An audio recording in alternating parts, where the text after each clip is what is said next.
1 Samuel புஸ்தகம் 18வது அதிகாரம். இந்த 1 சாமுவேல் 18வது அதிகாரத்தை நீங்கள் படிக்கும் பொழுது சவுலுக்கும் தாவீதுக்கும் ஏறக்கூடிய ஒரு பெரிய ஒரு பிரச்சனை அந்த இடத்துல நடக்கிறது. இதில் சவுலுடைய குணம் எப்படிப்பட்டது, தாவீதினுடைய குணம் எப்படிப்பட்டது என்பதை குறித்து நீங்கள் ரெண்டாக நீங்கள் பிரித்து பார்த்தீங்கன்னா அதில் நிறைய விஷயங்கள் நமக்கு கற்றுக்கொள்ள முடியும்.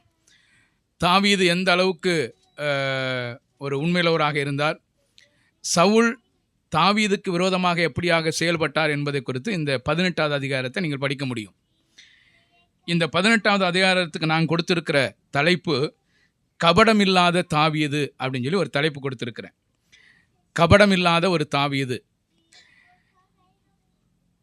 இந்த கபடமில்லாத தாவீது என்று சொன்னால் அது எப்படி சொல்கிறது, ஒரு என்ன நடந்தாலும் கூட அதை இவர் என்ன சொல்கிறாரோ அதை அப்படியே செய்யக்கூடிய ஒரு மனுஷன்.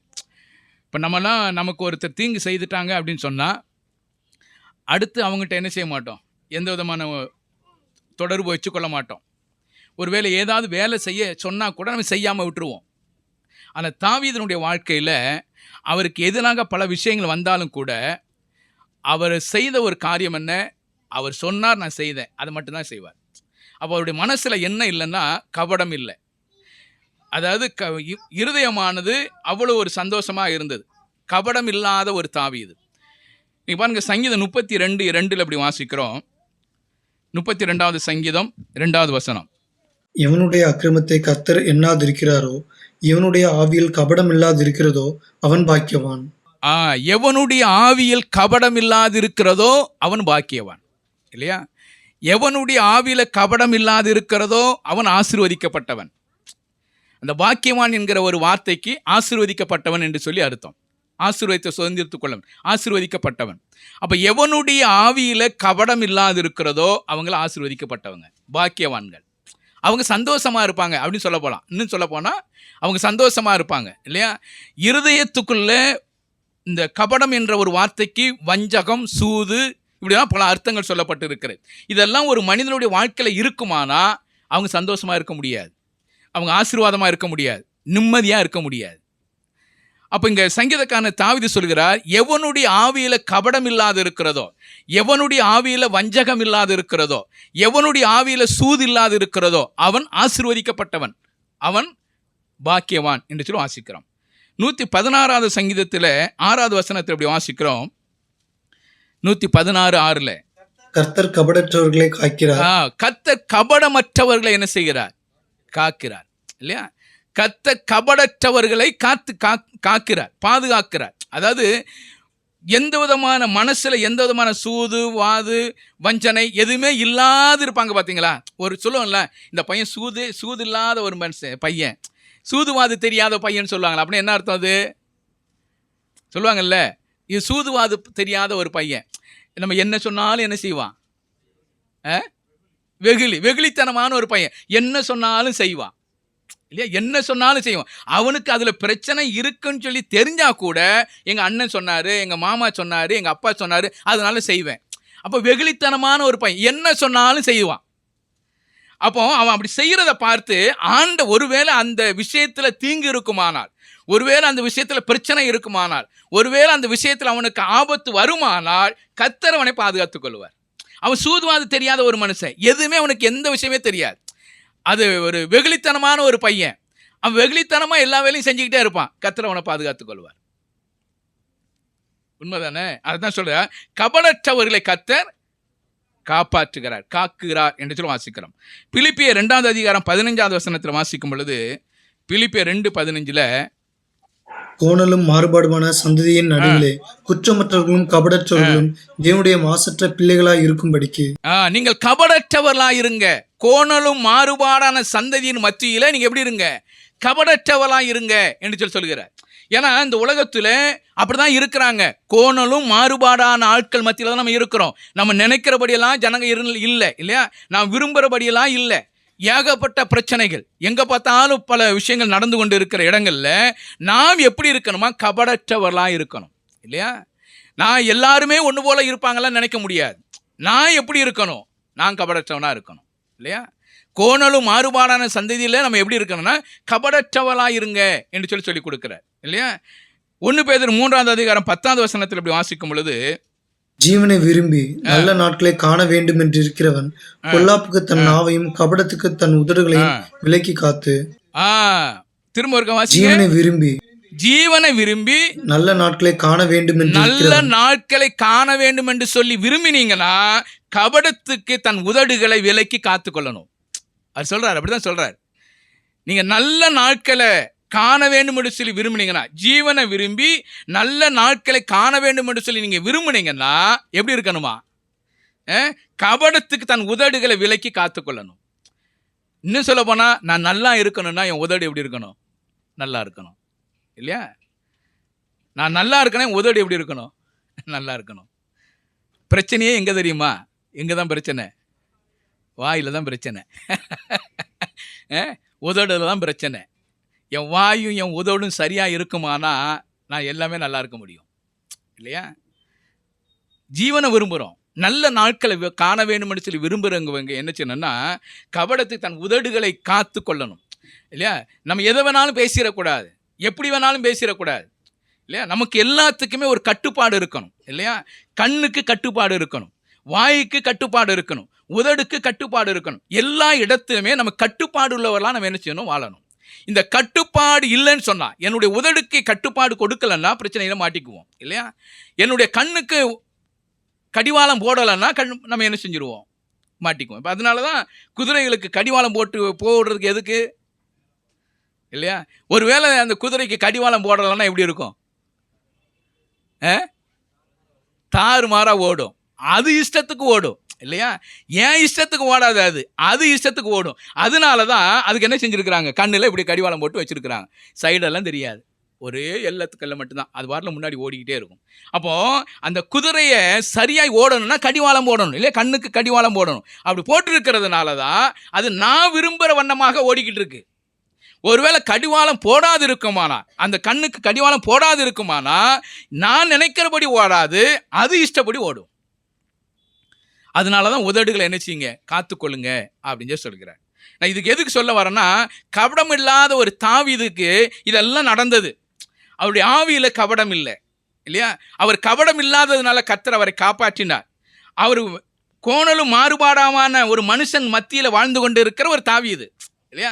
சவுல் எவ்வளோ மோசமானவன்னு சொல்லி இந்த 18வது அதில் படிப்போம். அவ்வளோ மோசமாக தாவீது எவ்வளோ மோசமானன்னு சொல்லி இந்த அதிகாரத்தை பார்க்கும். சவுல் எவ்வளோ மோசமானன்னு சொல்லி படிக்கும்போது அந்த மோசமானவன் மத்தியிலையுமே தாவீது எவ்வளோ கபடம் அற்றவராக இருந்தார் என்று சொல்லி படிக்க முடியும் இல்லையா? அப்போ தன் உதடுகளை கவனமாக காத்து கொண்ட தாவீது. இந்த 4 விஷயமும் இந்த 18வது அதிகாரத்தில் உண்டு. நீங்கள் படித்து பார்த்தீங்கன்னா இல்லையா? அப்போ 18வது அதிகாரத்தில் நடக்கிற ஒரு விஷயம் என்ன? 17வது அதிகாரத்தில் வெற்றி, அங்கே கோலியாத்தை தோற்கடிச்சாச்சு. வெற்றி வேந்தரோடு கூட திரும்பி என்ன செய்கிறார்? வர்றார். அப்போ வரும்பொழுது தாவீது வெற்றியோடு கூட வர்றார். இந்த வெற்றி தான் தாவீதுக்கு பிரச்சனையே. ஒன்று புரிந்து கொள்ளணும், ஒருவருடைய வெற்றியானது நல்ல உறவுகளை என்ன செய்யும்? ஏற்படுத்தும். அதே வெற்றியானது பல சமயங்களில் விரோதத்தையும் என்ன செஞ்சிடும்? கொண்டு வந்து கொடுத்துரும். இதை எப்போதுமே மனசில் வச்சுக்கணும். இப்போ நீங்கள்லாம் கொஸ்டின் ஆன்சர் எழுதுறீங்க. ஒருவேளை நீங்கள் ஜெயிச்சிட்டிங்கன்னா ஒரு சிலவங்க நம்ம மேலே என்ன செஞ்சிருவாங்க? என்ன பேச மாட்டேன்றீங்க? பாராட்டுவாங்க. ஒரு சில பேர் என்ன சொல்லுவாங்க, நீங்கள் எப்படி வெற்றி அடைஞ்சின்னு எங்களுக்கு தெரியும் அப்படின்னு சொல்லிடுவாங்க. இதெல்லாம் நடக்கும் இல்லையா? தாவீதினுடைய வாழ்க்கையில் வெற்றி என்பது நல்ல உறவுகளை ஏற்படுத்தி கொடுத்தது.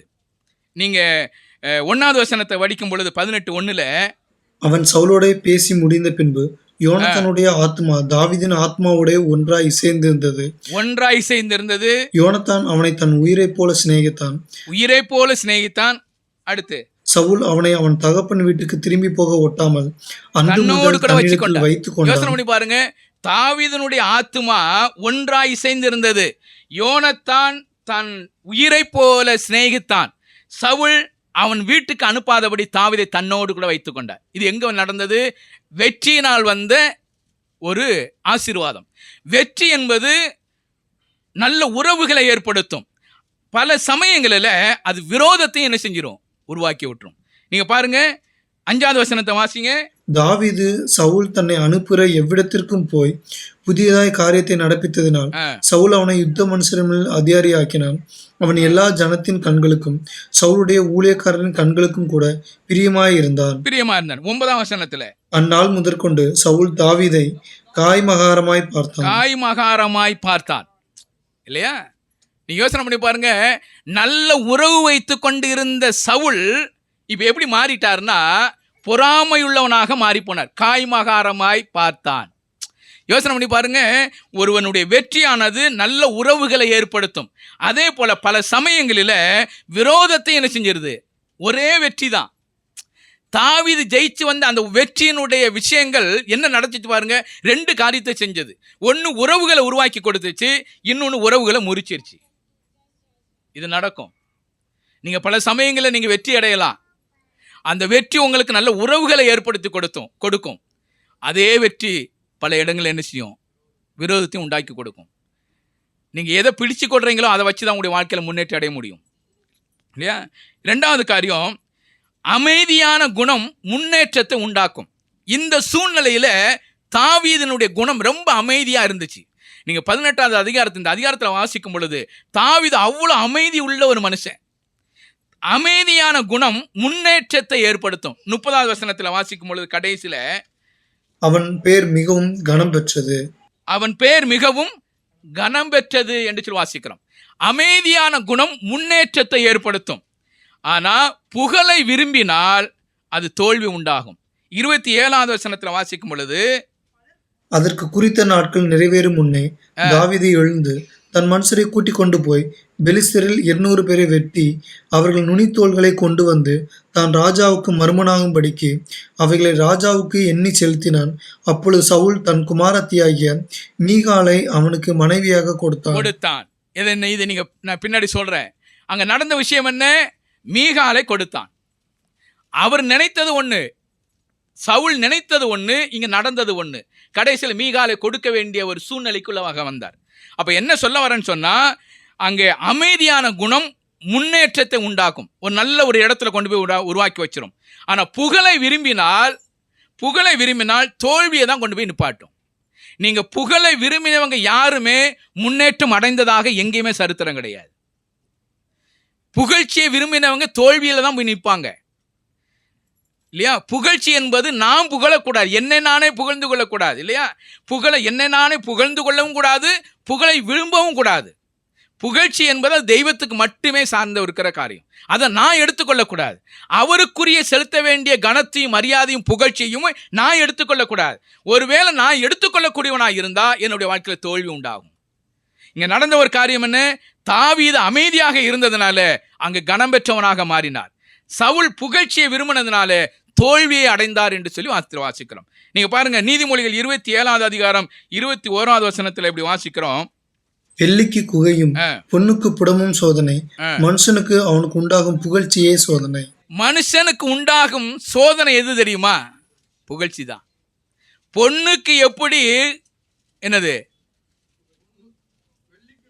வெள்ளிக்கு குகையும் பொன்னுக்கு புடமும் சோதனை. மனுஷனுக்கு அவனுக்கு சோதனை எதுதான்? புகழ்ச்சி தான். உங்களை ஒருத்தர் புகழ்ந்துட்டாங்கன்னா நீங்க கவனமா இருக்கணும், எச்சரிப்பா இருக்கணும். உங்களை புகழ்ந்து நல்ல மெச்சிக்கிட்டே இருக்கிறாங்க, நல்ல உயர்ந்த இடத்துல வச்சுக்கிட்டே இருக்கிறாங்கன்னா நீங்க ஜாக்கிரதையா இருக்கணும். இல்லையா? கவனமா இருக்கணும். அப்ப எங்கேயோ நமக்குள்ள ஒரு பெரிய பிரச்சனை வருதுன்னு சொல்லி அர்த்தம். கவனமா இருக்கணும். இல்லையா? அப்ப இங்க நடக்கிற ஒரு பிரச்சனை என்ன? இந்த அதிகாரத்தை நீங்க படிக்கும் பொழுது அங்க பெண்கள் எல்லாம் வர்றாங்க.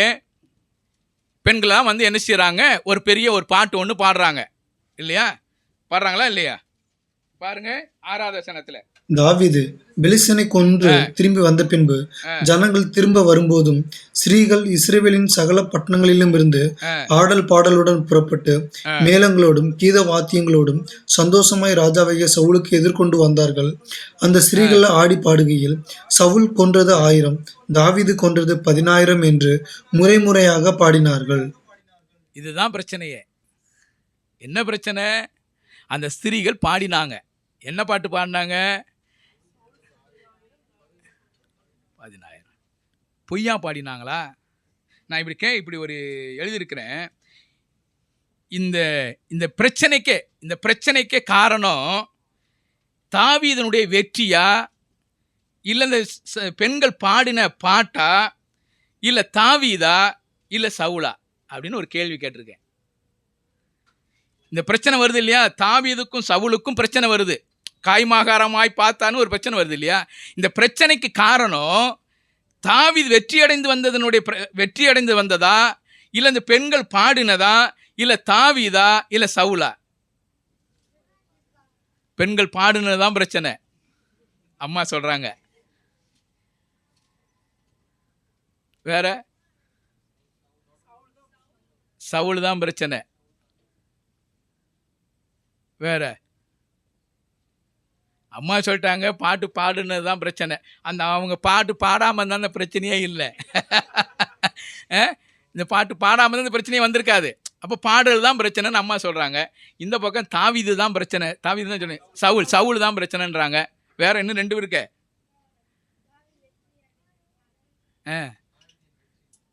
தாவீதனுடைய வெற்றி. அவர் வீட்டில் உட்காந்துருந்தா பிரச்சனையே இல்லை. என்ன, அவர் போய் கோலியாத்தை ஜெயிச்சுட்டு வந்தது தானே பிரச்சனை. எப்படின்னா போடான்னு சொல்லி விட்டுருந்தா நம்ம பிரச்சனையே கிடையாது இல்லையா? அப்போ தாவீது தான் பிரச்சனைன்னு தம்பி சொல்கிறான். ஒருவேளை இப்படி உள்டாவா பாருங்களேன். சவுல் கொன்றது 10,000, தாவீது கொன்றது 1000 அப்படின்னு சொல்லியிருந்தா என்ன நடந்திருக்கும்? அப்போ நீங்கள் பாட்டு பாடுனது பிரச்சனையாக வந்திருக்குமா? வராது இல்லையா? சவுல் கொன்றது 10,000, தாவீது கொன்றது 1000 அப்படின்னு இந்த பெண்கள்லாம் பாடியிருந்தாங்கன்னா இந்த பிரச்சனையே வந்திருக்காது. அப்போ பிரச்சனை என்பது பாட்டில் கிடையாது. பிரச்சனை என்பது தாவீதினிடத்தில் கிடையாது. பிரச்சனை என்பது வெற்றியில் கிடையாது. பிரச்சனை என்பது என்னுடைய பார்வையில் மட்டும்தான் உண்டு இல்லையா?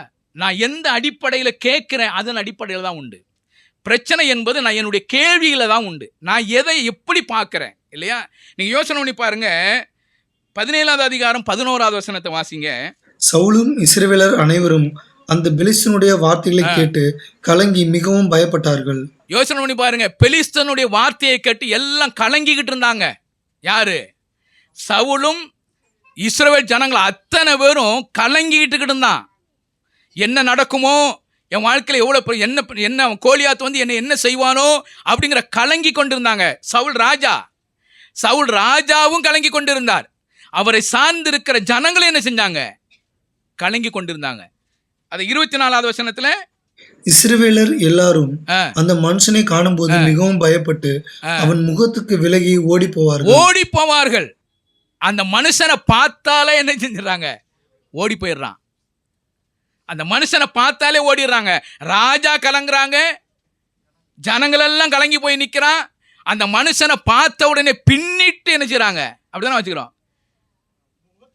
முகத்துக்கு விலகி ஓடி போவாங்க. யோசனை பண்ணி பாருங்க. இப்படிப்பட்ட ஒரு மனுஷனை ஒருத்தர் போய் முன்னாடி நின்று, சின்ன வயசுல போய் முன்னாடி நின்று அவரை ஜெயிச்சுட்டு வந்தாருன்னு சொன்னா சவுலும் சேர்த்து பாடி இருக்கணும். ஏன்னா யாருக்கு பிரச்சனை? சவுலும் என்ன செஞ்சார்? கலங்கிக்கிட்டு இருந்தாரு. ஒருவேளை சவுல் அந்த கோலியாத்து சவுலை நெருங்கி வந்திருந்தாருன்னா சவுலால ஒன்றும் பண்ண முடியாது. அவ்வளோதான், புஷ்பமாக இருப்பார். ஜனங்கள்லாம் அழுது கொண்டு இருந்தாங்க, கலங்கி கொண்டு இருந்தாங்க. அந்த மனுஷனை பார்த்த உடனே முகத்துக்கு விலகி ஓடி போனாங்க. அவ்வளவு பயமும் நடுக்கமும் இருந்த அந்த ஜனங்கள் தாவீது போய் தனி மனிதனாக போய் இல்லையா? தனி மனிதன் சொல்ல முடியாது, தனி பையனா போய் என்ன சொல்லணும் இல்லையா? தனி இளைஞனாக போய், ஒரு வாலிபனாக போய் கோலியாத்தை வென்று திரும்பி வந்ததை நினைச்சு சந்தோஷப்பட்டிருக்கணும் இல்லையா? அதைத்தான் செய்யலை இவங்க.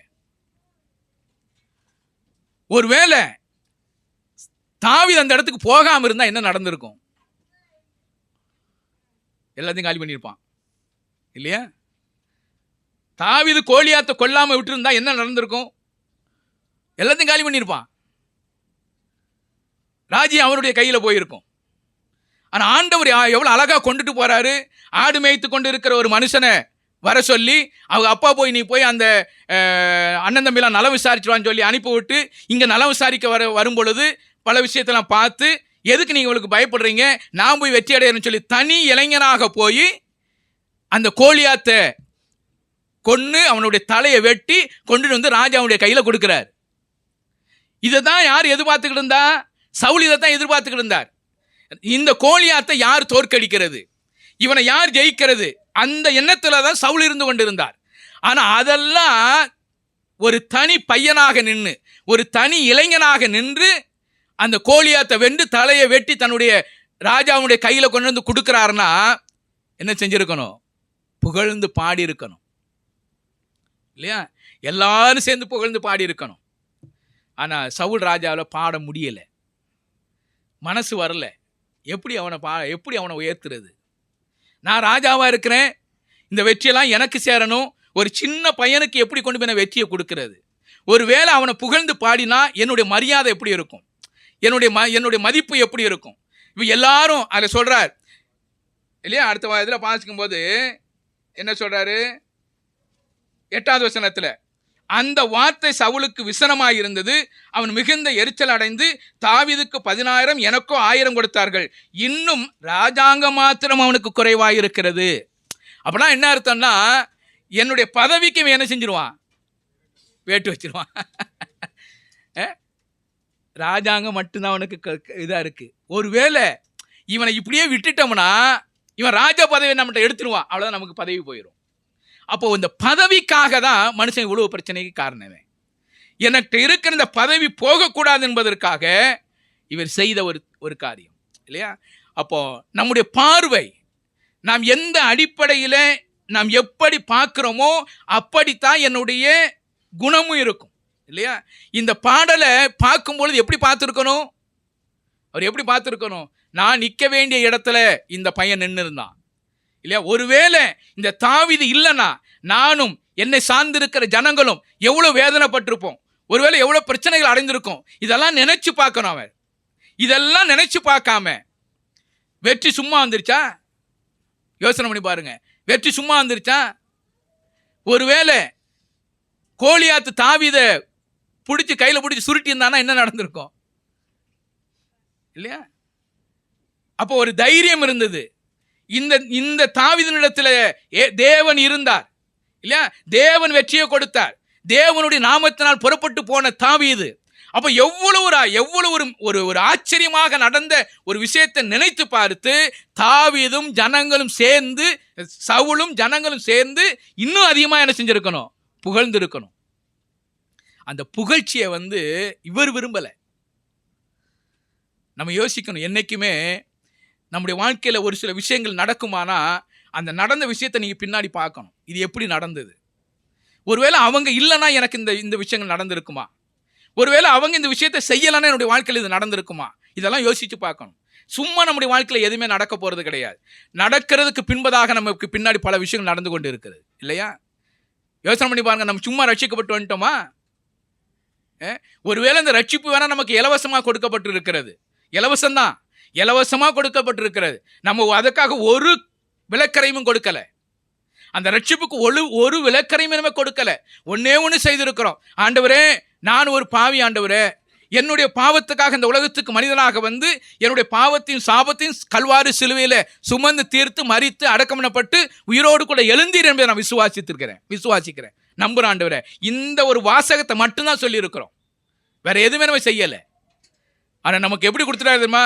விலையேற பெற்ற ஒரு ரட்சிப்பு, யாருக்கும் கிடைக்காத ஒரு பெரிய ஒரு பாக்கியம், தேவ உறவை கொடுத்திருக்கிறார். தேவனோடு கூட எப்பொழுதும் உறவாடக்கூடிய உறவை இந்த ரட்சிப்பின் மூலமாக நமக்கு கொடுத்திருக்கிறார். ஒருவேளை இன்னைக்கு ஆண்டவர் வருவார் என்று சொன்னார், நான் அவரோடு கூட இருப்பேன். ஒருவேளை இன்றைக்கு ஆண்டவருடைய வருகை வர இல்லாமல் இருந்தா கூட தேவ சமூகத்தில் எப்போதும் இருக்கக்கூடிய ஒரு பெரிய பாக்கியத்தை ஆண்டவர் நமக்கு கொடுத்திருக்கிறார் இல்லையா? தேவ உறவு கொடுத்திருக்கிறார், தேவ சமூகத்தில் இருக்கக்கூடிய ஒரு பெரிய பாக்கியத்தை கொடுத்திருக்கிறார். இதெல்லாம் எதுல கிடைச்சிருக்கு? ரட்சிப்பு. இந்த ரட்சிப்பை ஆண்டவராக இயேசு கிறிஸ்து எவ்வளவு பாடுகளை ஏற்றுக்கொண்டார். சும்மா வந்துச்சா? நம்மள ஏன் இந்த ரட்சிப்பை குறித்து இவ்வளவு அஜாக்கிரதையா இருப்பதற்கு காரணம் என்னன்னு சொன்னா, இந்த ரட்சிப்பினுடைய வழிகள் நமக்கு தெரியல. இந்த ரட்சிப்பினுடைய வழிகள் நமக்கு தெரியல. அந்த ரட்சிப்பினுடைய வழியும் தெரியல, வழிகளும் தெரியல. அதான் பிரச்சனை இல்லையா? என் ஆண்டவராக இயேசு கிறிஸ்து பட்ட பாடுகளுடைய வழி தெரியல, அவர் கொடுத்திருக்க அந்த வழிகளும் நமக்கு தெரியல. அதனாலதான் ரட்சிப்பு நம்ம அலட்சியமாக, இது ஒரு பெரிய காரியமாக நம்ம நினைக்கிறது இல்லை இல்லையா? யாருக்கும் கிடைக்காத ஒரு பெரிய பாக்கியத்தை ஆண்டவர் எனக்கு கொடுத்திருக்கிறார். இந்த ரட்சிப்பு தான் நமக்கு மிக மிக நம்முடைய வாழ்க்கைக்கு மிக மிக அவசியமானது, போதுமானது, எப்பொழுதும் நம்மளோடு கூட இருக்கக்கூடிய ஒரு பெரிய பாக்கியம் ரட்சிப்பு மட்டும்தான். அப்ப இந்த தாவீது இஸ்ரவேல் ஜனங்களுக்கு ஒரு பெரிய ரட்சிப்பை கொடுத்திருக்கிறார். ராஜாவுக்கு ரட்சிப்பு கொடுத்திருக்கிறார், ஜனங்களுக்கு ரட்சிப்பை கொடுத்திருக்கிறார். இந்த ரட்சிப்பை எண்ணி தாவீதும் ஜனங்களும் சேர்ந்து சவுலும் ஜனங்களும் சேர்ந்து தாவீதை புகழ்ந்து பாடி இருக்கணும். ஆனா பொறாமை என்கிற குணம் வந்துருச்சு. அந்த பொறாமை என்பதற்கு குணம் வர்றதுக்கு காரணம் என்னன்னா, என்னுடைய பதவிக்கு வந்துருவானோ, அதான் பிரச்சனை. பதவி பிரச்சனை இல்லையா? இந்த பதவி என்கிற இடம் என்னைக்கு ஒரு மனுஷனுக்கு மனசுல உருவாகுதோ, நான் பெரியவனா ஆகணுங்கிற எண்ணம் என்னைக்கும் ஒரு மனுஷனுக்குள்ளாக உருவாகிறதோ, அன்னைக்கு பிரச்சனை வந்துடும் இல்லையா? இந்த பதவி, நான் பெரிய ஆள் ஆகணும், நான் முன்னாடி நிற்கணும், நான் அதை செய்யணும் அப்படிங்கிற இடம் என்னைக்கு உருவாகிறதோ அன்னைக்கு பிரச்சனை வந்துடும் இல்லையா? அந்த பிரச்சனைக்கு முதல் காரணமே பொறாமை தான். சவுலுக்கு வந்தது என்ன தெரியுமா? பொறாமை இல்லையா? பொறாமை எப்படி வந்துச்சு பாருங்க. 8வது வசனத்துல, அந்த வார்த்தை சவுலுக்கு விசனமா இருந்தது. போதும், அந்த வார்த்தை விசனமா இருந்தது. எந்த வார்த்தை? வார்த்தை விசனமா இருந்தது இல்லையா? அடுத்து, அவன் மிகுந்த எரிச்சல் அடைந்தான். அடுத்து கோபம் அடைந்தான். இதெல்லாம் சேர்ந்ததான் என்னது? பொறாமை இல்லையா? வார்த்தையின் மேல விசனம் இருந்தது, எரிச்சல் இருந்தது, கோபம் இருந்தது. அதுக்கு அடுத்து வர்றது என்னது? பொறாமை. நான் இப்படி எழுதியிருக்கிறேன், விசனம் பிளஸ் எரிச்சல் பிளஸ் கோபம் இஸ் ஈக்குவல் டு பொறாமை. யோசனை பண்ணி பாருங்க. பொறாமை எப்படி வரும்? சும்மாலாம் பொறாமை வராது. ஒருத்தன் மேல பொறாமை வருமானா எப்படி வரும் தெரியுமா? முதல்ல விசனம் வரணும், ரெண்டாவது என்னணும்? எரிச்சல் வரணும், மூணாவது என்ன? கோபம் வரணும், கடைசியில் உங்களுக்கு பொறாமை வரும். ஆட்டோமேட்டிக்காக வந்துடும். அதனால பொறாமை வரணும்னு நினைக்காதீங்க. பொறாமை என்பது எலும்புருக்கி. அது யாரை கொண்டுரும் தெரியுமா? நான் எப்போதும் சொல்றது ஒன்று, பொறாமை என்பது மற்றவங்களை ஒன்றுமே செய்யாது, தன்னைத்தானே அழிச்சுக்கும். எனக்கு நானே சூனியம் வைக்கிறது, அது என்ன நானே அழிச்சுக்கிறது. பொறாமை என்பது எலும்புருக்கி. நம்முடைய எலும்புகளை எப்படி அந்த என்ன சொல்கிறது, அந்த கேன்சர் இல்லையா, அது எப்படி அரிச்சுக்கிட்டே இருக்கிறதோ அதே போல் பொறாமை என்பது என்ன நானே ஒவ்வொரு நாளும் எனக்கு நானே சூனியம் வச்சு கொண்டு இருக்கிற ஒரு காரியம். பொறாமை மட்டும் வரக்கூடாது. ஒரு தேவனுடைய பிள்ளைகளுக்கு பொறாமை என்பது நம்மளை நாமே அழிச்சிரும், தன்னை தானே அழிச்சுக்கொள்ளும். வேற யாரும் உங்களை அழிக்க தேவையில்லை. உங்களை நீங்கள் கெடுத்துக்கொள்ளனா நீங்கள் செய்ய வேண்டிய ஒன்றே ஒன்று என்னதான், ஞானராஜ் மேலே பொறாமப்பட்டுருங்க. நான் உங்கள் மேலே பொறாமப்பட்டாலும் எனக்கு பிரச்சனை, நீங்கள் என் மேலே பொறாமப்பட்டாலும் உங்களுக்கு பிரச்சனை. பொறாமை மட்டும் வரக்கூடாது. ரொம்ப கவனமாக இருக்க வேண்டிய ஒரு காரியம். சவுளுடைய வாழ்க்கையில் சவுல், நீங்கள் பின்னாடி உள்ள அதிகாரங்களை நம்ம பார்ப்போம், சவுல் ஒவ்வொரு அதிகாரத்திலும் பின்னாடி போய்கிட்டே இருக்கிறார். இந்த அதிகாரத்திலும் பின்னாடி போய்கிட்டு இருக்காரு பார்க்குறோம், பின்னாடி போய்கிட்டே இருக்கிறார். அதுக்கு காரணம் எதுவும் பொறாமை தான். ஒவ்வொரு அதிகாரத்திலையும் அவர் பின்னாடி போய்கிட்டே தான் இருக்கிறார். கடைசியில் போய் நிற்கிற இடம் தெரியுமா? எங்க? ஈட்டியில் போய் நிற்கிறார் இல்லையா? நாட்டுக்குன்னு நம்ம செத்து போயிட்டார். அதுதான் பொறாமை இல்லையா? நான் நேற்றை கூட என் பிள்ளைகள்கிட்ட சொல்லிக்கிட்டு இருந்தேன், முத ஈட்டி எடுத்தது யாரு தான்? அது சவுலினுடைய இதில் பட்டயத்தினால தான் சாவான். அதை மாதிரி தாவீதை கொல்லுவதற்கு இவர் ஈட்டியை தான் என்ன செஞ்சார், எடுத்தார். கடைசி சாகிறது இதில் தான் செத்தார், ஈட்டியில் தான் செத்தார். பார்த்தீங்களா? தாவீது அப்படி கிடையவே கிடையாது. அப்போ ஈட்டியை எடுத்து, அதாவது பொறாமை என்பது அப்படியே படிப்படியாக கொண்டு போய் அவர் எந்த ஆயுதத்தை எடுத்தாரோ அதே ஆயுதத்தில் கொண்டு போய் நின்று போயிட்டார். கவனமாக இருக்க வேண்டிய ஒரு காரியம் இல்லையா? இப்போ பொறாமை என்பது ரொம்ப நம்ம கவனமாக இருக்க வேண்டிய ஒரு காரியம். பாருங்க 10வது வசனம் 11வது வசனம். மறுநாளிலே தேவனால் விடப்பட்ட பொல்லாத ஆவி சவுலின் மேல் இறங்கிற்று. அவன் வீட்டிற்குள்ளே தீர்க்கதரிசனம் சொல்லிக் கொண்டிருந்தான். அப்பொழுது தாவீது தினந்தோறும் செய்கிறபடி தன் கையினால் சுரமண்டலத்தை வாசித்துக் கொண்டிருந்தான். சவுலின் கையிலே ஈட்டி இருந்தது.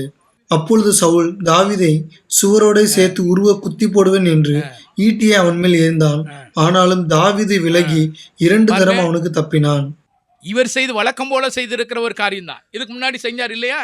இதுக்கு முன்னாடி செஞ்சார். இந்த மாதிரி ஒரு பையன் இருக்கான், அவனை கூட்டிகிட்டு வாங்க, அவன் சுரமண்டலம் வாசிப்பான், உங்களுக்கு பிரச்சனை வரும்போது சரியாயிரும். சுகம் பெற்றார். இதே போல தான் திரும்பியும் போய் என்ன செய்கிறார், சவுலுக்கு முன்னாடி போய் தாவீது உட்கார்ந்து சுரமண்டலம் வாசிக்கிட்டு இருக்கிறார். இதை வாசித்து கொண்டு இருக்கும் பொழுது சவுலுக்கு ஒரு எண்ணம், இவனை என்ன செஞ்சிடணும், இது ஒரு நல்ல வாய்ப்பு, நமக்கு முன்னாடி உட்காந்துக்கிட்டு இருக்கிறான், ஈட்டி நம்ம கையில் இருக்குது, ஒரே குத்தி என்ன செஞ்சிடலாம், கொண்டுடலாம் அப்படின்னு நினைச்சார். அதை மாதிரி ஃபர்ஸ்ட் ஒரு தரம் எரிஞ்சார், விலகிட்டார். 2வது தரம் ஒரு எரிஞ்சார், 2 தரமும் விலகிட்டார். அதுக்கு அடுத்த வசனம் வாசிக்கும் பொழுது அதுதான் முக்கியம். கர்த்தர் தாவீதோடு கூட இருக்கிறார். சவுல் நினைச்சாரு இவனை சுவரோடு கூட என்ன செஞ்சிடலாம், ஈட்டினால குத்தி கொன்னுடலாம்னு சொல்லி நினைச்சாரு. ஆனால் கொல்ல முடியுமா? கொல்ல முடியாது. ஏன் தெரியுமா? கர்த்தர் தாவீதோடு கூட இருக்கிறார், சவுலோடு கூட கர்த்தர் இல்லை. அதான் பிரச்சனையே. இந்த பொல்லாத ஆவி சவுலுடைய இருதயத்துக்குள்ளாக வந்துருச்சு. பொல்லாத ஆவி இருக்குமானா மனுஷனுடைய வாழ்க்கையில பொறாமையும் போட்டியும் எரிச்சலும் கொலை செய்யணுங்கிற எண்ணங்கள் மட்டும்தான் வரும். ஆனா தேவ ஆவி ஒரு மனிதனுக்குள்ளாக இருக்குமானா அவன் தெய்வத்துக்கு பிரியமான காரியத்தை செய்ய விரும்புவான். இங்க வாசிக்கிறோம், சவுல் தாவீதை கொலை செய்ய வேண்டும் என்று சொல்லி 2 தரம் எறிந்தாரு, ஆனா விலகினார் என்று சொல்லி வாசிக்கிறோம். அதுக்கு ஒரே ஒரு காரணம், கர்த்தர் தாவீதோடு கூட இருந்தார். நீங்க பயப்படாதீங்க. உங்களுக்கு விரோதமாக எவ்வளவு பெரிய ஈட்டி வந்தாலும் பரவாயில்லை, நான் கர்த்தர் என்னோடு கூட இருப்பாரான்னு சொன்னா நான் பயப்பட தேவையில்லை. கர்த்தர் பாதுகாத்துக் கொள்வார். நாம் செய்ய வேண்டிய ஒரு கபடம் இல்லாமல் இருக்கணும். அதை தானே சொல்ல வர்றேன். கபடம் இல்லாமல் இருக்கணும். தரம் எரிஞ்சாரு, விலைக்கு ஓடி இருந்திருக்கலாம் தாவீது. அவர் என்ன செய்யல, ஓடல. அவர் செய்த சுரமண்டலம் வாசிக்கிட்டே தான். 2ஆம் தரமும் எரிந்தாரு, ஒண்ணுமே இல்லை. காரணம், கர்த்தர் அவரோடு கூட இருந்தார். நம்ம நினைப்போம், எனக்கு விரோதமா இவ்வளவு பிரச்சனை பண்ணிக்கிட்டே இருக்கிறாங்க பிரதர், அதனால நான் இப்படியாவது போயிடலான்னு பார்க்குறேன் அப்படின்னு நினைக்கிறோம். நீங்க போகணும்னு நினைக்காதீங்க. கர்த்தரோடு கூட இருங்க. வேற யாரு கூட இருக்கணும்னு நினைக்கிறேன். கர்த்தரோடு கூட இருந்தா, கர்த்தர் என்னோடு கூட இருப்பாரான்னு சொன்னா, கர்த்தர் நம்மளோடு கூட இருப்பாரான்னு சொன்னா, எத்தனை ஈட்டிகள் உங்க மேல எய்தாலும் கூட பரவாயில்லை, உங்களை என்ன செய்யாது, ஒண்ணுமே செய்யாது. ஏன்னா கர்த்தர் காப்பாற்றுவார் இல்லையா? பாருங்க 1 பேதுரு 4ஆம் அதிகாரம் 16வது வசனத்துல, 1 பேதுரு 4:16 கடகடன்னு எடுங்க. ஒருவன் கிறிஸ்தவனாய் இருப்பதனால் பாடுபட்டால் வெட்கப்படாமல் இருந்து அதினித்தும் தேவனை மகிமைப்படுத்த கடவன். ஒருவன் கிறிஸ்தவனாய் இருப்பதினால் பாடுபட்டால் வெட்கப்படாமல் இருந்து தேவனை மகிமைப்படுத்துங்க. நீங்க கிறிஸ்தவனாய் இருப்பதினால் நீங்க பாடுபட்டா வெட்கப்படாமல் இருங்க. அதே பாருங்க 3ஆவது அதிகாரம் 17வது வசனத்துல, தீமை செய்து பாடு அனுபவிப்பதிலும் தேவனுக்கு சித்தமானால் நன்மை செய்து பாட அனுபவிப்பதே மேன்மையா இருக்கும். எது மேன்மை தெரியுமா? நீங்க தீமை செஞ்சு பாட அனுபவிக்கிறது அல்ல மேன்மையான காரியம். நீங்க நன்மை செய்யுங்க, அதனால உங்களுக்கு பாடுகள் வருதா, அது மேன்மையானது. அதைத்தான் பேதுரு சொல்லி கொடுக்கிறார். நீங்க தீமை செஞ்சுக்கிட்டு உங்களுக்கு பிரச்சனை வருமானா அது நன்மை கிடையாது. நீங்க நன்மை செய்யுங்க, உங்களுக்கு பிரச்சனை வருதா, அது மேன்மையானது. இவர் என்ன நன்மை செஞ்சாரு தெரியுமா? சவுலுக்கு பிரச்சனை வரும்போதெல்லாம் கீதம் வாசிக்கிறது இவருடைய வேலை இல்லையா? சவுலுக்கு பிரச்சனை வரும்போதுதான் சுரமண்டலம் வாசிக்க வேண்டியது தாவீதுடைய வேலை. அவர் நன்மை செய்தார். அவர் எப்படி வேணாலும் இருந்துட்டு போட்டோம். நான் இப்படி சொல்றேன் பிரதர், அவர் எப்படி வேணாலும் இருந்துட்டு போட்டும் பிரதர், நான் நன்மை செய்வேன்.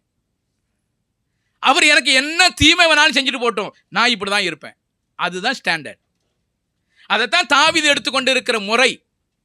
நீ என்ன குத்தனா குத்திக்கோ, என்னை கொலை செய்யனா கொலை செஞ்சுக்கோ. என்னுடைய வேலை என்ன தெரியுமா?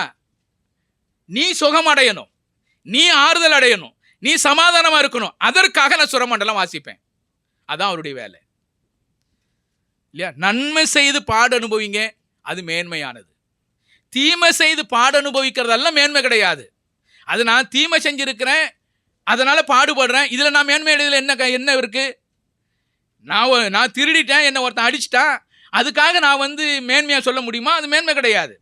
நான் நன்மை செய்யும் பொழுது இல்லையா, அவனுக்காக நான் பிரயாசப்படும் பொழுது, ஒருவேளை அவங்க வீட்டுக்காரங்க என்னை திட்டுறாங்க, என்னை அடிக்கிறாங்க, என்னை உதைக்கிறாங்க, என்னை கெட்ட வார்த்தையில பேசுறாங்கன்னா அது எனக்கு மேன்மையான, அது தேவனுக்கு மேன்மையான ஒரு காரியம் இல்லையா? அப்ப நான் நன்மை செய்து பாடு அனுபவித்தால் அது தேவனுக்கு முன்னையான மேன்மையான ஒரு காரியம் இல்லையா? தாவீது அதை செய்தார் என்று வாசிக்கிறோம். 2வது காரியம் 13 வசனம் 14வது வசனத்துல, அவனை தன்னை விட்டு அப்புறப்படுத்தி அவனை 1000 பேருக்கு அதிபதியாக வைத்தான். அப்படியே அவன் ஜனத்திற்கு முன்பாக போக்கும் வரத்துமாய் இருந்தான். தாவீது தன் செய்கைகளில் எல்லாம் புத்திமானாய் நடந்தான். கர்த்தர் அவனோடு கூட இருந்தார். போதும். அடுத்து என்ன செய்யறார் தெரியுமா? தன்னை விட்டு அப்புறப்படுத்திட்டார். தன்னோடு கூட வைத்துக் கொண்டிருந்த சவுல் தாவீதை என்ன பண்ணிட்டார்னா, இனிமே நீ ஏன் கூட இருக்க, ஓடி போன்னு சொல்லி வெளியே அமிச்சிட்டார். ஏன் வெளியே அமிச்சார் தெரியுமா? தன்னோடு கூட இருந்தா, தன்னோடு கூட தன்னுடைய அரண்மனையில இருந்தா, தன்னோடு கூட இருக்கிற எல்லா ஜனங்களோடு கூட போக்குவரத்துமா பழக்கம் உள்ளவனா மாறிடுவான், இங்க இருக்கிற ரகசியத்தெல்லாம் கற்றுக்கொள்ளுவான். அதனால இவனை என்ன செஞ்சிடணும், வெளியே தள்ளி விட்டுறணும் அப்படின்னு ராஜா நினைச்சு அங்க வாசிக்கிறோம். அவனை தன்னை விட்டு அப்புறப்படுத்தினான், அவனை 1000 பேருக்கு அதிபதியாக வைத்தான். 5வது வசனத்தை வாசிங்க. தாவீது சவுல் தன்னை அனுப்புற எவ்விடத்திற்கும் போய் புத்தியாய் காரியத்தை நடப்பித்ததினால் சவுல் அவனை யுத்த மனுஷரின் மேல் அதிகாரியாக்கினான். யுத்த மனுஷரின் மேல் அதிகாரியாக மாற்றின சவுல் இப்ப எப்படி மாத்திட்டாரு? 1000 பேருக்கு ஒரு மனுஷனா மாத்திட்டார். அவ்வளவுதான். கீழாக ப்ரொமோஷன் வருது. ப்ரொமோஷன் எப்படி போகணும்? மேலாம போகணும். இங்க எப்படி வருது? கீழாம வருது. அப்பனா என்ன அர்த்தம்னா, தாவீதுடைய சவுலுடைய மனசுல என்னன்னா, இவனை எப்படியாவது என்ன நம்மளை விட்டு தூரப்படுத்திடணும். யுத்த மனுஷர்கள் மேல் அதிகாரியாக மாற்றின சவுல் இப்பொழுது 1000 பேருக்கு ஒரு அதிபதியா மாத்திட்டார். இனிமே நீ உன் வேலை என்ன, சும்மா இருக்கணும், யாரு கூட என்ன செய்யக்கூடாது, பேசக்கூடாது, யார் சும்மா ஒரு மேற்பார்வை பார்த்துட்டு உட்காரணும். இதுதான் இன்னைக்கு நடக்கிற பிரச்சனை இல்லையா? சவுல் நினைக்கிற ஒரு தீய எண்ணங்கள் பாருங்க. ஒரு மனுஷன் வளரக்கூடாது என்பதற்காக சவுலுடைய மனசுல இருக்கிற எண்ணங்களை பாருங்க. வெற்றி அடைந்த பின்பு யோனத்தானும் தாவீது நல்ல நெருங்கிய நண்பரா மாறினாங்க. சவுலும் தாவீதும் ரொம்ப ஒன்றா இருந்தாங்க. இப்படி இருக்கும்போது யுத்த புருஷர்களுக்கு தலைவராக மாற்றின மனுஷன் இப்ப தனக்கு பிரச்சனை வந்த உடனே, இனிமே இவனை உங்க உட்கார வச்சா நமக்கு ராஜாங்கத்துக்கு பிரச்சனை வந்துடும், தனக்கு ஒரு போட்டியாக மாறிடுவான். ஆகியனால இவனை என்ன செஞ்சிடணும், 1000 பேருக்கு அதிபதியாக மாற்றிடணும், தன்னை விட்டு வெளியே அனுப்பிச்சிடணும். எவ்வளவு கஷ்டமா இருக்கு பாருங்களேன். யோசனை பண்ணி பாருங்க. ஒரு கீழாக கொண்டு வருகிற ஒரு மனுஷன் கீழே கொண்டு வந்துட்டாரு. ஆனா ஆண்டவர் பெரியவர் தெரியுமா? வாசிக்கிறோம், என்ன வாசிக்கிறோம்? கர்த்தர் 14 வசனம், கர்த்தர் அவனோடு கூட இருந்தார். என்ன பாருங்க, வாசிங்க. அதே இதுல இல்ல 13 வசனத்துல, அப்படியே அவன் ஜனத்துக்கு முன்பாக போக்குவரத்துமாயிருந்தான். தாவீது தன் செய்கைகளெல்லாம் புத்திமானாய் நடந்தான் என்று வாசிக்கிறோம். இவர் நினைச்சாரு இவர் எப்படியோ கீழே கொண்டு வந்துடலான்னு. ஆனா ஆண்டவர் என்ன செய்யறாரு, ஜனத்துக்கு முன்பாக போக்குவரத்துமா இருந்தான் இல்லையா? அப்போ இவர் நினைச்சாரு, என்ன நினைச்சாருன்னா, இவனை தனிமைப்படுத்திடலாம், இவன் யாரு கூட சேரக்கூடாது, இவன் 1000 பேருக்கு அதிபதியா மாத்தலாம் இவர் நினைச்சாரு. ஆனா கர்த்தர் அப்படியே காரியத்தை என்ன செய்தார், மாற்றி கொடுத்தார். யாரு கூட சேரக்கூடாது, யாரோடு கூட உறவு வைக்க கூடாதுன்னு சொல்லி இவர் நினைச்சாரோ, அதுக்கு எதிர்மாறாக நடக்கிற காரியம் என்ன? இஸ்ரவேலரும் யூதா ஜனங்களும் ஆகிய யாவரும், 16வது வசனம், இஸ்ரவேலரும் யூதா ஜனங்களும் ஆகிய யாவரும் தாவீதை என்ன செஞ்சாங்க, சிநேகித்தார்கள். அவர்களுக்கு முன்பாக அவன் போக்குவரத்துமாயிருந்தான். தாவீது சவுல் வெறுத்தாரு, தன்னை விட்டு அப்புறப்படுத்தினாரு, பதவியை கீழே இறக்கினாரு. ஆனா 14வது வசனத்துல கடைசியில கர்த்தர் அவனோடு கூட இருந்தார். ஒருவேளை உங்களுக்கு விரோதமாக என்ன வேணாலும் செய்யலாம். உங்களை புறமா தள்ளிடலாம், உங்களை அப்புறப்படுத்திடலாம், உங்களுக்கு பதவியை கீழே குறைச்சிடலாம், இல்லை உங்களை எப்படியோ வேணாலும் ஒன்று நடத்திடலாம், உங்களுக்கு அவப்பெயரில் கொண்டு வருவதற்கு பல முயற்சிகள் செய்யலாம். நீங்க பயப்படாதீங்க. ஏன் தெரியுமா? ஏன் என்ன பேச மாட்டேன்? கர்த்தர் நம்மோடு கூட இருக்கிறார். கர்த்தர் உங்களோடு கூட இருக்கிறார். நம்மளை யாரு வெறுத்தாலும் சரி, நம்ம யாரு புறம்பே தள்ளினாலும் சரி, நம்மளை வேணாம்னு சொல்லி ஒதுக்கினாலும் சரி, கர்த்தர் நம்மளோடு கூட இருக்கிறார். நமக்கு ஒரு ஜனம் வேணான்னு சொன்னா கூட எவ்வளவு ஜனங்கள் இருக்கு தெரியுமா? எவ்வளவு ஜனங்கள் இருக்கு பாருங்க. இஸ்ரவேலரும் யூதா ஜனங்களுமாகிய யாவரும் தாவீதை சிநேகித்தார்கள். ஒரு மனுஷன் தான் நேசிக்கல. ஆனா ஒரு மனுஷனை எத்தனை பேர் நேசிக்கிறாங்க பாருங்க. எவ்வளவு ஆண்டவர் பெரியவர் தெரியுமா? ஒரு மனுஷன் நேசிக்கல, ஆனா ஒரு மனுஷனை எத்தனை பேர் நேசிக்கிறாங்க. அதான் ஆண்டவருடைய செயல். நம்மளை யாருமே நேசிக்கல, என்னை யாருமே நேசிக்கல அப்படின்னு வருத்தப்படாதீங்க. என்னை யாருமே நேசிக்கல, என்னை யாருமே அன்பு பாராட்டல அப்படின்னு நேசிக்காதீங்க. உங்களை நேசிப்பதற்கும் உங்கள் மேல் அன்பு பாராட்டுவதற்கும் ஏகப்பட்ட ஜனங்கள் ஆண்டவர் கொடுப்பார் இல்லையா? அங்கதான் வாசிக்கிறோம், கர்த்தர் அவரோடு கூட தாவீதோடு கூட இருந்தார் என்று சொல்லி வாசிக்கிறோம். 14வது வசனத்தை வாசிங்க. இல்ல 17வது வசனம். என் கை அல்ல, பெலிஸ்தரின் கையே அவன் மேல் விழட்டும் என்று சவுல் நினைத்து கொண்டு சவுல் தாவீதை நோக்கி, இதோ என் மூத்த குமாரத்தியாகிய மேராவை உனக்கு மனைவியாக கொடுப்பேன், நீ எனக்கு நல்ல சேவகனாய் மாத்திரம் இருந்து கர்த்தருடைய யுத்தங்களை நடத்து என்றான். இங்க ஒரு விஷயத்தை சொல்றார். என்னுடைய மூத்த மகளை நான் உனக்கு என்ன செஞ்சிடறேன், கொடுத்துடுறேன், மேராவை உங்களுக்கு கொடுத்துடுறேன், மேராவை உனக்கு கொடுத்துடுறேன், நீ செய்ய வேண்டிய ஒரே ஒரு காரியம் பெலிஸ்தரோட என்ன செய்யணும், யுத்தம் பண்ணணும். நான் அப்படி எழுதியிருக்கிறேன், தன் மகளை வைத்து கொலை செய்ய வஞ்சகமாயிருந்த சவுல், தன் மகளை வைத்து தாவீதை கொலை செய்வதற்காக வஞ்சகம் தேடின சவுல் இல்லையா? தேவையில்லாத ஒரு பிரச்சனையை ஏற்படுத்தி கொடுத்து அந்த பிரச்சனையின் மூலமாக தாவீது கொலை செய்யப்படணும். ஆனா நடந்தது என்ன? இந்த காரியம் நீங்க பாருங்க, 17வது வசனம் கடைசியில இப்படி எழுதுறாரு, கர்த்தருடைய யுத்தங்களை நடத்து என்றான். அப்படின்னா என்ன அர்த்தம் தெரியுமா? கர்த்தர் தாவீதோடு கூட இருக்கிறார். யுத்தம் யாருக்குள்ளது? அவர் வாய் தவறி பேசிட்டாரு. யாரு? சவுல் வாய் தவறி பேசிட்டாரு. ஆக்சுவலா உண்மையை சொல்லிட்டாரு. பெலிஸ்தரோட சண்டை போடப்போ கர்த்தர் யுத்தங்களை என்ன செய்வார், நடத்துவார். அப்ப தெரிஞ்சுக்கிட்டாரு. என்ன தெரிஞ்சுக்கிட்டாருன்னா, தாவீதோடு கூட கர்த்தர் இருக்கிறாருன்னு தெரிஞ்சுக்கிட்டாரு இல்லையா? தாவீதோடு கூட கர்த்தர் இருக்கிறான்னு தெரிஞ்சுக்கிட்டாரு. அதனாலதான் மனம் பதறி சொல்லிட்டாரு, கர்த்தர் யுத்தங்களை என்ன செய்வாரு, நடத்துவார், நீ போ. ஆனா மனசுல என்ன தெரியுமா? மனசுல இவன் எப்படியும் பெலிஸ்தரோடு கூட சண்டை போடுவான், பெலிஸ்தர்லாம் சேர்ந்து என்ன செஞ்சிருவாங்க, இவனை கொன்னுருவாங்க, நம்ம ஃப்ரீயா இருக்கலாம் அப்படின்னு நினைச்சாரு சவுல். ஆனா நடந்தது என்ன? தாவீது வெற்றி அடைஞ்சு திரும்பி வர்றாரு. திரும்பி வந்த உடனே அவருடைய மகள் மேராவை வேற ஒருத்தனுக்கு கல்யாணம் பண்ணி கொடுத்தாரு. யாருக்கு? ஆதரியேல். வாசிங்க. சவுலின் குமாரத்தியாகிய மேராப் தாவீதுக்கு கொடுக்கப்படும் காலம் வந்தபோது அவள் மேகோலாத்தியனாகிய ஆதரியேலுக்கு மனைவியாக கொடுக்கப்பட்டாள். மேகோலாத்தியனாகிய ஆதரியேலுக்கு மனைவியாக கொடுக்கப்பட்டாள். யோசனை பண்ணி பாருங்க. காலம் வரும் பொழுது பிரச்சனையை மாற்றி விட்டார் சவுல். அப்போனா என்ன வரும் அவருக்கு? பயங்கர கோபம் வரும் சவுலுக்கு, தாவீதுக்கு. ஏதாவது பண்ணிடலாம் அப்படின்னு நினச்சாரு. ஒன்றுமே செய்யலை. சரி பரவாயில்லப்பா, மேராவை கொடுக்கணும்னு நினச்ச, நீ கொடுக்கல, நான் யுத்தம் பண்ணிட்டேன், நான் ஜெயம் பண்ணிட்டேன், ஆனால் நீ என்ன செய்யலை, தோல்வி அடைஞ்சிட்ட. ஒரு விஷயம் புரிஞ்சுக்கணும், தாவீது அமைதியாக இருந்தவர் தாவீது இல்லையா? யுத்தம் நடத்தினார், பல விஷயங்கள் நடந்தது, பல விஷயங்கள் நடந்தாலும் கூட அமைதியாக இருந்தார், யுத்தத்தை நடத்தினார், ஜெயம் பெற்றார். ஆனால் மேராவை கொடுக்கலன்னு சொன்ன உடனே கோபம் வரலை. அதுதான் தாவீதினுடைய நல்ல குணம். எனக்கு கொடுக்கலையே அப்படின்னு சொல்லி கோபம் வரக்கூடாது. நீ சொன்னதை வார்த்தை மாறிடுச்சு, நீ வாக்கில் உண்மை இல்லை, பேச்சில் உண்மை இல்லை அப்படிலாம் சொல்லலை. ஒரு விஷயத்தை கூட தாவீது சவுலை குறை சொல்லவே இல்லை, குறை சொல்லவே கூடாது. நம்முடைய வாழ்க்கையில் எவ்வளோ எதிராக நமக்கு பிரச்சனைகள் வந்தாலும் கூட குறை சொல்லவே கூடாது.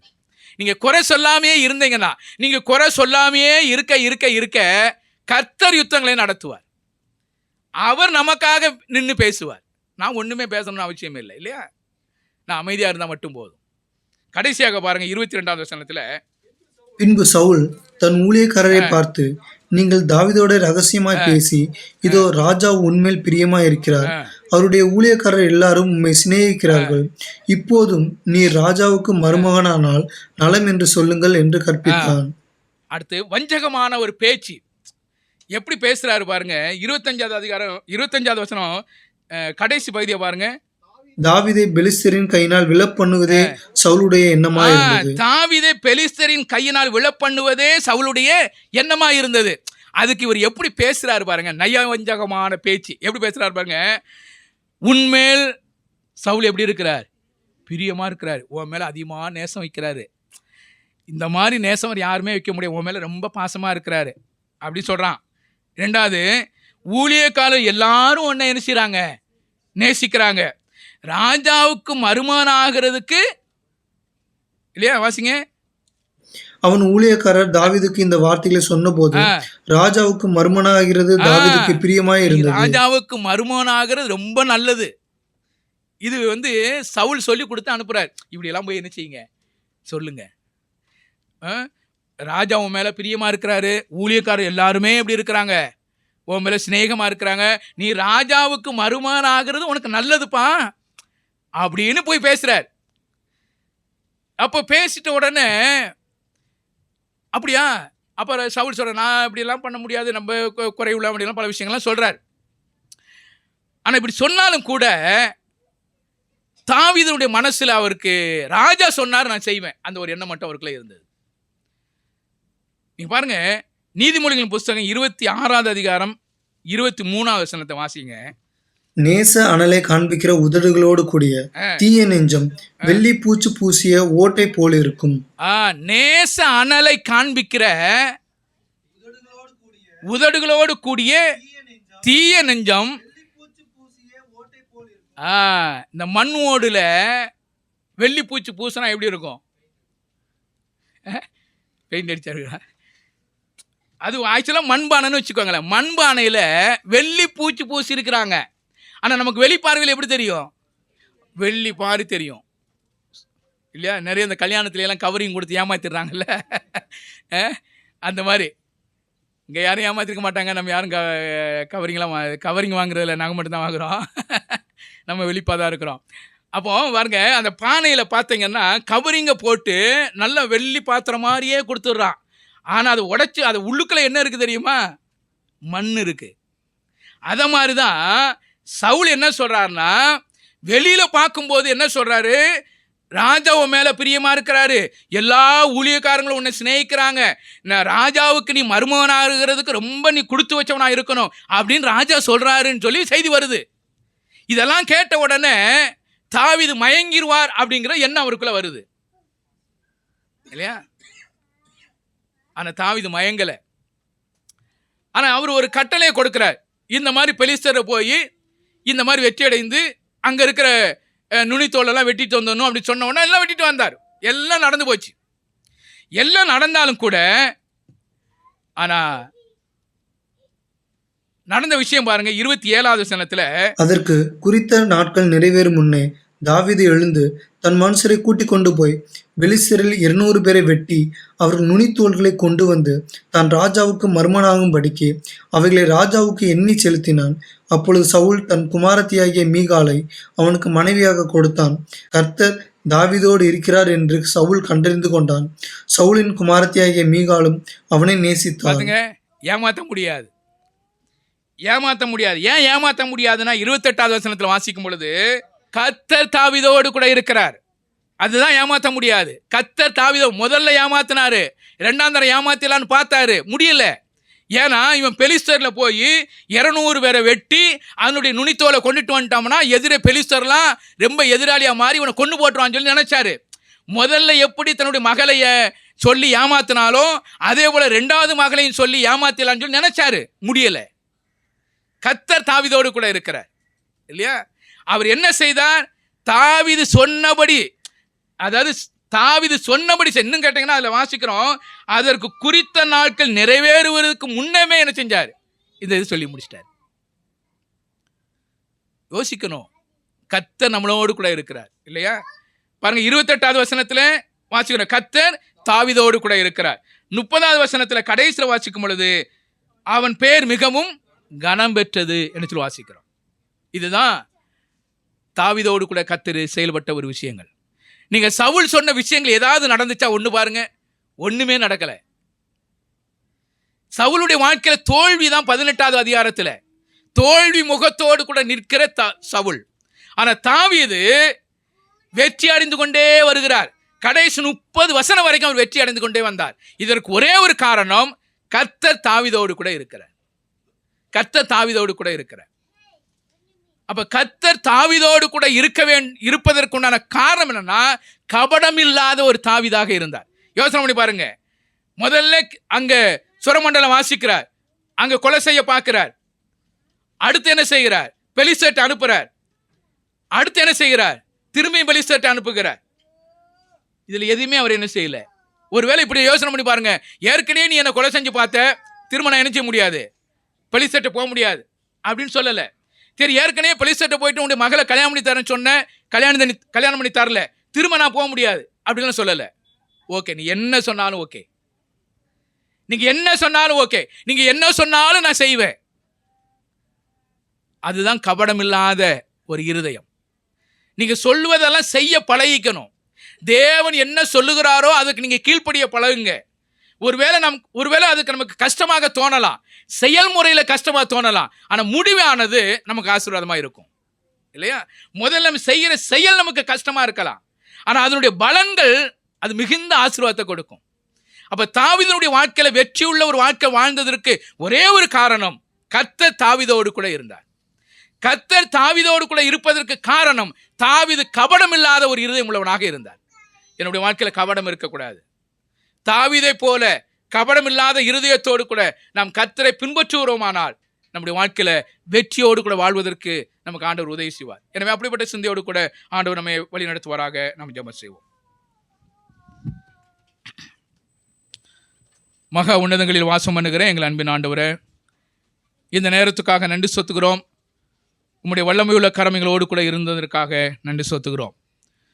கர்த்தர் தாவீதோடு கூட இருந்தார் என்று சொல்லி வாசிக்கிறோம். கர்த்தர் தாவீதோடு கூட இருப்பதற்கு கபடமில்லாத இருதயம் இருந்தது என்றதை வாசிக்கிறோம். சவுலுடைய வாழ்க்கையில் வஞ்சகம் இருந்தது, பொறாமை கண் இருந்தது. ஆகிய அவருடைய வாழ்க்கையில் தோல்வி என்கிற நிலை வந்து கொண்டே இருந்தது.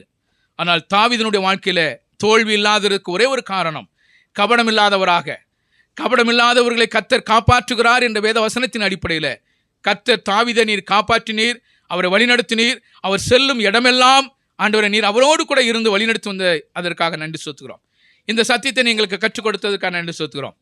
ஆண்டவரை நாங்கள் தாவீதை போல கபடமில்லாத இருதயத்தோடு கூட கர்த்தர் சொன்னபடியாக எங்களுடைய வாழ்க்கையில் கர்த்தர் எங்களோடு கூட இருந்து செய்கிற காரியங்களுக்கு நாங்கள் உண்மையிலவளாக இருப்பதற்கு ஆண்டவர் தாமே எங்களுக்கு இரக்கம் பாராட்டலும். ஆண்டவரே, சத்தியத்தை அறிந்து கொள்ளக்கூடிய கிருபைகளை கொடுத்ததற்காக நன்றி செலுத்துகிறோம். நாங்கள் எப்படிப்பட்ட நிலையோடு கூட இருக்கிறோம் என்பதை குறித்து எங்களை நாங்களே சோதித்தெறியக்கூடிய கிருபைகளை கொடுத்ததற்காக நன்றி செலுத்துகிறோம். உம்முடைய வல்லமையுள்ள கரம் எங்களோடு கூட இருந்து வழிநடத்தட்டும். ஆவியானதும் எங்களை சகல சத்தியத்துக்குள்ளாக வழிநடத்தும்படியாக உம்முடைய சமூகத்தில் ஒப்புக் கொடுக்கிறோம். வந்த பிள்ளைகளுக்காக நன்றி செலுத்துகிறோம். ஆண்டவரே, இந்த நாளில் வராது இருக்கிற பிள்ளைகளை உங்களுடைய சமூகத்தில் ஒப்புக் கொடுக்கிறோம். என்ன காரணங்களுக்காக சென்றிருக்கிறார்களோ அதெல்லாம் முடித்து சுகமாய் திரும்பி வருவதற்கு ஆண்டவர் தாமே இரக்கம் பாராட்டியலும். ஆண்டவரே, சபைக்கு வந்திருக்கிற சிறு பிள்ளைகள், வாலிப பிள்ளைகள், பெரியோர்கள் எல்லாரையும் உடைய சமூகத்தில் ஒப்புக் கொடுக்கிறோம். ஒவ்வொரு பிள்ளைகளையும் தனிப்பட்ட நிலைமையிலையும் குடும்பமாக ஒவ்வொரு பிள்ளைகளையும் நீர் ஆஸ்வதிக்கும்படியாக உடைய கருத்தில் ஒப்புக்கொடுக்கிறோம். கர்த்தர் தாவீதோடு கூட இருந்தார் என்ற நிலை வரும்பொழுது சவுல் பார்த்து பயந்தான் என்று சொல்லி வாசிக்கிறோம். அதே போல கர்த்தர் எங்களோடு கூட இருக்கிறார் என்பதை நாங்கள் அறிந்து கொள்வதற்கும், கர்த்தர் எங்களோடு கூட இருந்து பெரிய காரியங்களை செய்கிறார் என்பதை நாங்கள் புரிந்து கொள்ளக்கூடிய கிருபைகளை கொடுத்ததற்காக ஆண்டவரே, எங்களை பார்த்து மற்ற ஜனங்கள் பயமுள்ளவளாக இருப்பதற்கு ஆண்டவதாமே எங்களுக்கு இரக்கம் பாராட்டி வழிநடத்தும்படியாக நம்முடைய சமூகத்தில் ஒப்பு கொடுக்கிறோம். வந்த பிள்ளைகள் ஒவ்வொருவரையும் நீர் ஆசீர்வதித்தலும் ஆசீர்வாதத்தினுடைய கரம் நம்முடைய பிள்ளைகளோடு கூட இருந்து பாதுகாத்து பராமரித்து வழிநடத்தும்படியாக நம்முடைய சமூகத்தில் ஒப்பு கொடுக்கிறோம். ஆண்டவரை, மீதியான நேரத்தில் நடக்க இருக்கிற எல்லா நிகழ்ச்சியிலும் நம்முடைய கிருபை இருக்கட்டும். ஆண்டவரே, இந்த சண்டே ஸ்கூலில் சகோதரருடைய ஜப கூட்டம், வாலிபால் கூட்டம், இதிலெல்லாம் நம்முடைய பிள்ளைகள் கலந்து கொண்டு உம்முடைய நாமத்தை மையப்படுத்திக் கொள்ள உம்முடைய சமூகத்தில் ஒப்பு கொடுக்கிறோம். உம்முடைய வருகை தாமதிக்குமானால் மாலை நேரத்தில் நடக்க இருக்கிற சுவிசேஷ கூட்டத்தில் நாங்கள் யாவரும் கலந்து கொண்டு உம்முடைய வேத வசனத்தை கேட்பதற்கு ஆண்டவதாமே எங்களுக்கு இரக்கம் பாராட்டி வழிநடத்தும்படியாக நம்முடைய சமூகத்தில் ஒப்பு கொடுக்கிறோம். அப்படி செய்யப்படுற காரியங்களுக்காக நன்றி செலுத்துகிறோம். இந்த நாளில் புதிதாய் வந்திருக்கிற எட்வினுக்காக, ஹெலனுக்காக நன்றி செலுத்துகிறோம். அவர்கள் எங்களோடு கூட ஐக்கியப்பட உதவி செய்ததற்காக நன்றி செலுத்துகிறோம். ஆண்டவரே, வந்த பிள்ளைகள் ஒவ்வொருவருடைய சமூகத்தில் நாங்கள் ஒப்பு கொடுக்கிறோம். உம்முடைய ஆசீர்வாதத்தினுடைய கரம் கூட இருந்து வழிநடத்தும்படியாக நம்முடைய சமூகத்தில் ஒப்பு கொடுக்கிறோம். இம்மட்டும் வழிநடத்தும் அந்த தெய்வம் தொடர்ந்து வழிநடத்தும்படியாக எங்களோடு கூட வந்திருக்கிற ஒவ்வொரு பிள்ளைகளையும் உம்முடைய ஆசீர்வாதத்தினுடைய கரம் கூட இருந்து வழிநடத்தி உம்முடைய நாமத்தை நீர் மகிமைப்படுத்திக் கொள்ள முடியாக கர்த்தர் மீட்பு ரட்சகருமாக இருக்கிற கர்த்தராக இயேசு கிறிஸ்து மூலமாக ஜெபத்தை எடுக்கிறோம் எங்கள் ஜீவனுள்ள நல்ல பிதாவே, ஆமென். என் ஆத்துமாவே கர்த்தரை ஸ்தோத்திரி, என் முழு உள்ளமே பரிசுத்த நாமத்தை ஸ்தோத்திரி. என் ஆத்துமாவே கர்த்தரை ஸ்தோத்திரி, கர்த்தர் செய்த சகல உபகாரங்களையும் மறவாதே. ஆமென்.